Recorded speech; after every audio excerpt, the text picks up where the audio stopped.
Mind overthink करना शुरू करता है तो कुछ घंटे, कुछ दिन, कभी कभी तो कुछ महीनों तक हमारा दिमाग उसी में अटका रहता है। ये विचार आपकी एनर्जी कंज्यूम करने लगते हैं, डर लगने लगता है, फियर भी आता है। सो इसका मतलब ये होता है कि emotionally after some point you feel exhausted, you feel drain. Sometimes we just think about future जो कभी होने ही नहीं वाला है, कि आप मन में ही उसके साथ बातें कर रहे हो और वो पर्सन जब सामने आएगा शायद आप उसके सामने कुछ नहीं बोलते। Does that happen to you? अभी ये जो स्ट्रेस लूप है, इसको ब्रेक करने के लिए सबसे पहली जरूरती चीज है आपके पास एनर्जी होनी चाहिए।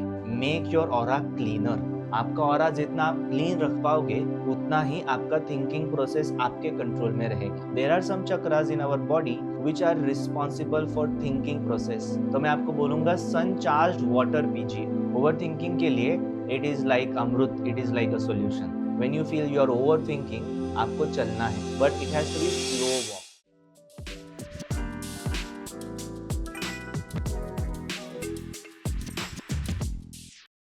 ओवर थिंकिंग को ओवरकम करने के 5 टिप्स मैं आज आपके साथ शेयर करने वाला हूं।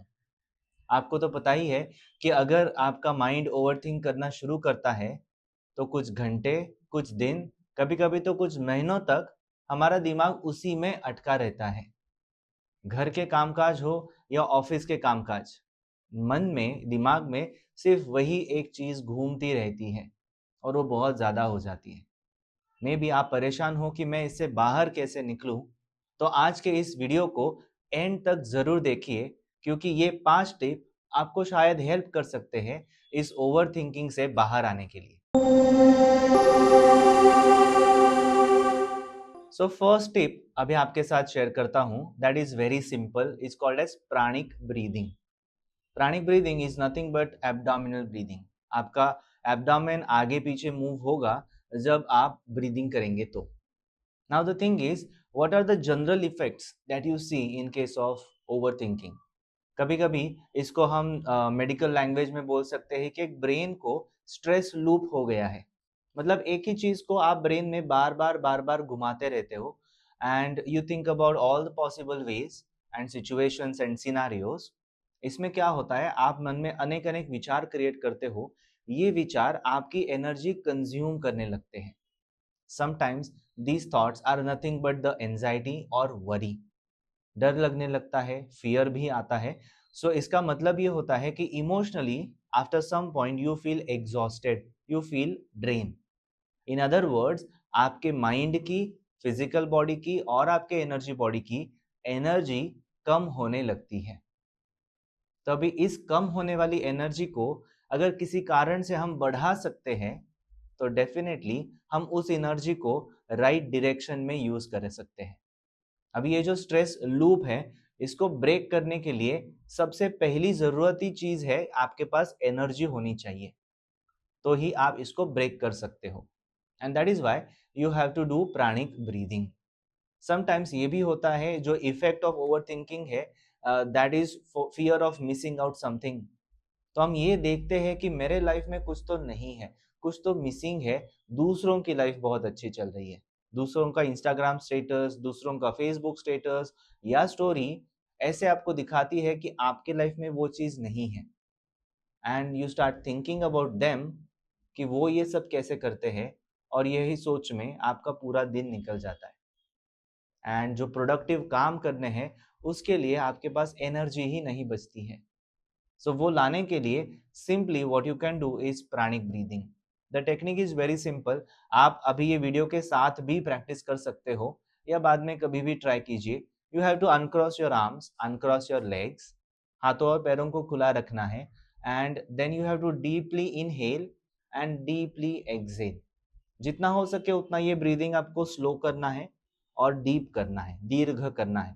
तो ये जितना आप दीर्घ करेंगे और जितना आप स्लोली करेंगे उतना ही आप ऑरा में एनर्जी इनहेल कर सकते हो, इनहेल करके स्टोर कर सकते हो। And then this energy will make your mind little bit calmer, because आपका माइंड धीरे धीरे उसकी एनर्जी को रिस्टोर करने लगेगा। सो ये मेंटल एग्जॉशन को हील करने का सबसे आसान तरीका है, आपको डीप प्राणिक ब्रीदिंग करना है। अगर यही टेक्निक आप खुले एनवायरनमेंट में करते हो, जैसे कि घर की खिड़कियां या दरवाजे खोल कर आप ये प्रैक्टिस करते हो, तो इसका बेनिफिट और ज़्यादा मिलेगा। If you are going for a walk regularly, तो आप वहाँ पर ये टेक्निक ज़रूर प्रैक्टिस कीजिए। It is very simple and doable, but आपको एटलीस्ट 12 टाइम्स ये करना है। ये करके देखिए, it will definitely help you to calm down your thinking process. Going to the second tip is make your aura cleaner. आपका aura जितना आप क्लीन रख पाओगे, उतना ही आपका थिंकिंग प्रोसेस आपके कंट्रोल में रहेगा। जनरली क्या होता है, व्हेन वी थिंक नेगेटिवली, जो हमारे लिए अच्छी चीज नहीं है, तो हमारे शरीर में जो भी मेरिडियंस है, जहां से प्राणा फ्लो होता है, धीरे धीरे धीरे वो क्लॉग होने लगते हैं, ब्लॉक होने लगते हैं। इट इज जस्ट लाइक एक पाइप है, उससे कुछ फ्लूइड जा रहा है एंड उसके बीच में कुछ ब्लॉक हो गया, तो ये फ्लूइड पास नहीं हो पाएगा। सिमिलरली हमारे ऑरा में कंडीशन हो जाती है। एज अ रिजल्ट, हम जो पार्ट में ये एनर्जी को क्लॉग कर देते हैं, वहाँ के चक्रास, वहाँ के ऑर्गन्स धीरे धीरे धीरे अफेक्ट होने लगते हैं, डिसीज्ड होने लगते हैं, and this results into high blood pressure. क्या कभी आपने देखा है कि वो व्यक्ति इतना एंशियस हो गया, उतना टेंशन में आ गया कि उसका बीपी शूट हुआ है, right? So this is called a psychosomatic effect. तो ये होने का रीजन है, उस व्यक्ति ने बहुत ज्यादा उसके बारे में सोचा है, फील किया है, and that is resulting into high blood pressure, sometimes diabetes, और समटाइम्स हार्मोनल चेंजेस ऑल्सो। आप महिलाओं के केस में तो ये बहुत कॉमन है, nowadays we know as PMS, pre menstrual syndrome. तो ये क्यों होता है? Because over thinking is one of the factor. तो ये अगर बार बार हो रहा है, तो हमारे हार्मोन्स इम्बैलेंस होने लगते हैं, बिकॉज हार्मोन को कंट्रोल करने वाली है एंडोक्राइन ग्लैंड, और एंडोक्राइन से जुड़े हुए हैं हमारे चक्रास। सो अगर हमारे चक्रास माल फंक्शन होते हैं, तो ये सारी सिस्टम जो आगे है वो डिस्टर्ब होने वाली है। So simply you can make your aura cleaner. Now the question is, aura को क्लीन कैसे करूं? You can get help of a प्राणी हीलर। कोई प्राणी किलर को आप देखिए, वो ऑरा के अंदर से डर्टी एनर्जी को, डिसीज एनर्जी को निकाल सकता है, and he is a trained healer, so वो फ्रेश एनर्जी को रिप्लेस भी कर सकता है। So once your aura and chakras are replaced from the dirty energy to the fresh energy, automatically आपका थिंकिंग प्रोसेस आप कंट्रोल कर सकते हो। There are some chakras in our body which are responsible for thinking process. So over thinking में हमारा decision making affect होता है। कभी कभी ये भी होता है कि हम इतने इमोशनल और भावुक हो जाते हैं, तो हम गलत डिसीजंस ले लेते हैं। समटाइम्स जो चीज उस रिलेशन में हुई नहीं है, वो हम पकड़ के बैठते हैं। Sometimes we have that resentment feeling also, कि मैंने इसके साथ कुछ एक्सप्रेस नहीं किया है, बट मुझे इसको कुछ सुनाना है, और उसको कैसे सुनाना है, उसका पूरा स्पीच आप मन में तैयार करते रहते हो। Does that happen to you? कि आप मन में ही उसके साथ बातें कर रहे हो, और वो पर्सन जब सामने आएगा, शायद आप उसके सामने कुछ नहीं बोलते हो। It is because some of the chakras are becoming super active. तो वो मन में आपको सोचने के लिए प्रवृत्त करते हैं, but some of the chakras are weak, तो वो पर्सन के सामने बोलने की हिम्मत नहीं होती है। So a pranic healer will help you to make this chakras cleaner and balance. By the way, aura clean करने की एक आसान टेक्निक भी है, उसको हम कहते हैं सॉल्ट बाथ।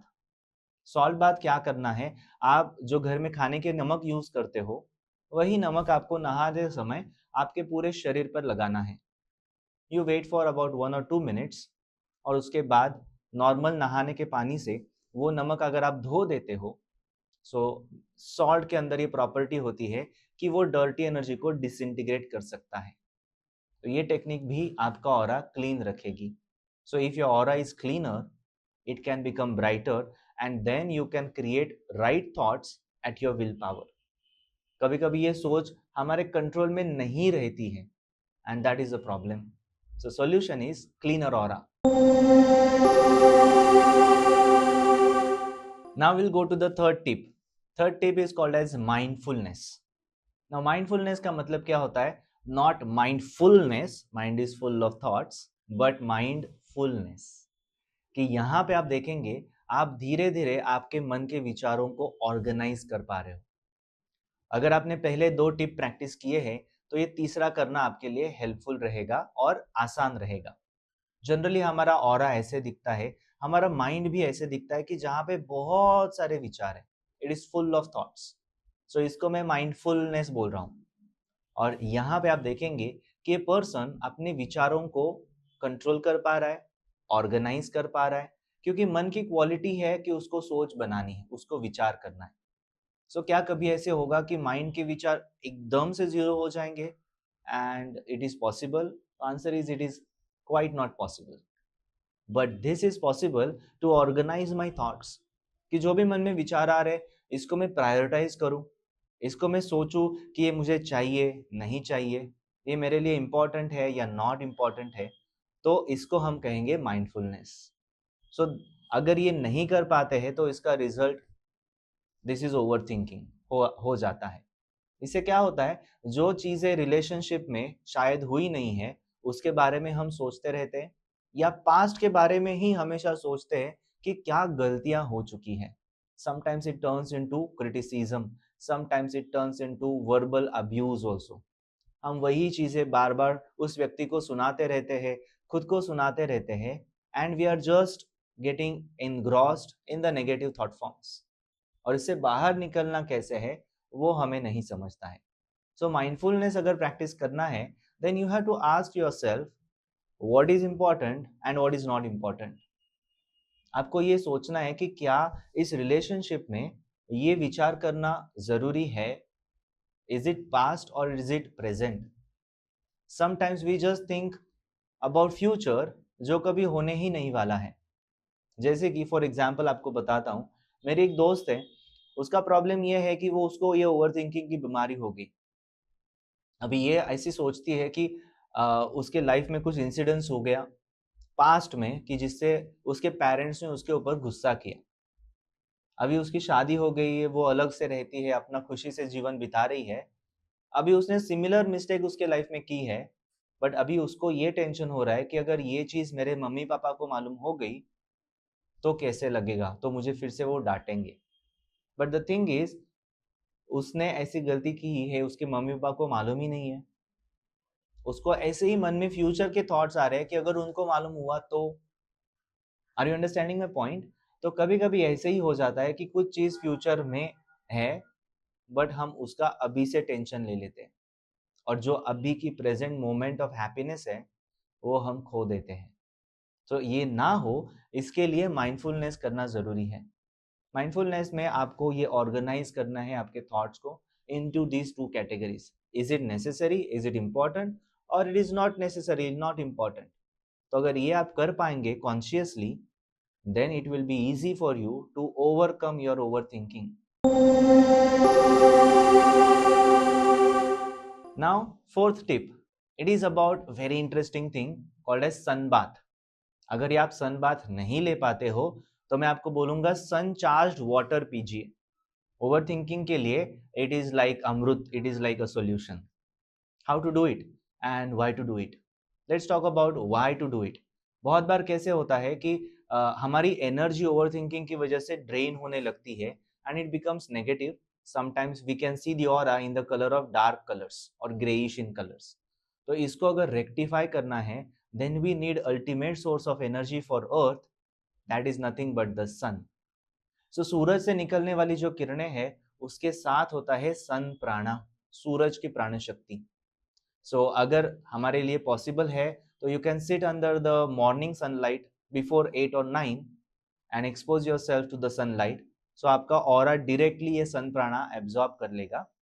अगर वो पॉसिबल नहीं है, then what you can do, about 10 to 15 minutes एक कांच की बॉटल में पानी भर के उसको सनलाइट के अंदर रखना है। सो जब आप वो पानी की बॉटल को सनलाइट में रखते हो, that water absorbs energy.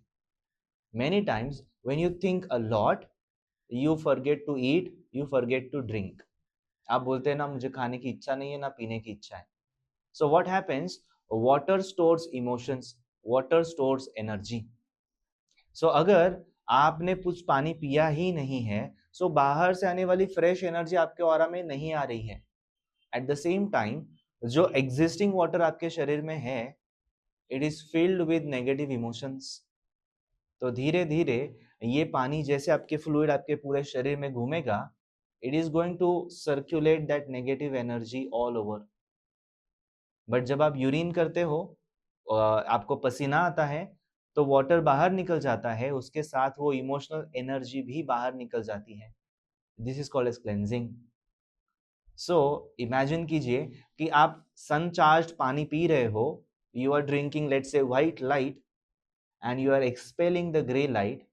After some point of time, don't you think कि आप जैसा पानी अंदर ले रहे हो, clean and charged water, वैसे ही clean energy आप expel भी कर पाओगे, because internally everywhere is the light.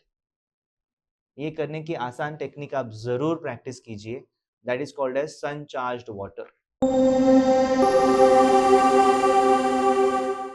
Now the fifth tip is very easy. आप बोलेंगे ये तो हम रेगुलरली करते हैं. सो कभी आपने ऐसे महसूस किया है कि कोई पर्सन एकदम टेंशन में है, तो अगर आपको उसको डिपिक्ट करना है, किसी को दिखाना है, तो आप ऐसे ही दिखाएंगे ना कि एक पर्सन यहाँ वहाँ घूम रहा है.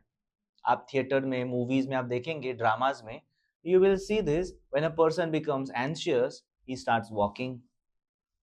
Now what is the reason that he is walking? Is because the moment you walk, you draw in more of the ground energy. अब ये जो जमीन से निकलने वाली ऊर्जा है, जिसको हम ग्राउंड प्राणा बोलते हैं, वो आपके ऑरा में अगर ज्यादा क्वांटिटी में आता है, तो धीरे धीरे आपकी थिंकिंग प्रोसेस क्लियर होने लगती है. You can see this water which is turbulent and very disturb. तो इसका जो नीचे का तल है वो आप नहीं देख पा रहे हो, but now you can see this water, it is काम एंड स्टेडी. तो इसके नीचे क्या है, उसका तल देखना आसान है. इसी प्रकार से अगर हमारा माइंड काम हो रहा है, तो उसको ऑर्गेनाइज करना आसान है. जैसे माइंडफुलनेस करने के लिए ऊपर के टेक्निक्स बताए थे, ये भी टेक्निक हेल्प कर सकता है, और वो है वॉकिंग. क्या करना है? सिंपली कॉन्शियसली ये करना है, about 10 to 15 minutes a day. When you feel you are overthinking, around 1000 steps आपको चलना है, या 10-15 मिनट्स तक वॉक करना है, but it has to be slow walk. घाई में फास्ट नहीं चलना है, कॉन्शियसली स्लोली चलना है. And then afterwards you will realise you are absorbing more ground prana, so your thinking becomes automatically clear. Okay, by the way, अगर आप चप्पल उतार के जमीन पर चलना शुरू करेंगे, on the grass, on a ground, you can absorb even more prana. Now once you have more prana, automatically you can definitely overcome your overthinking.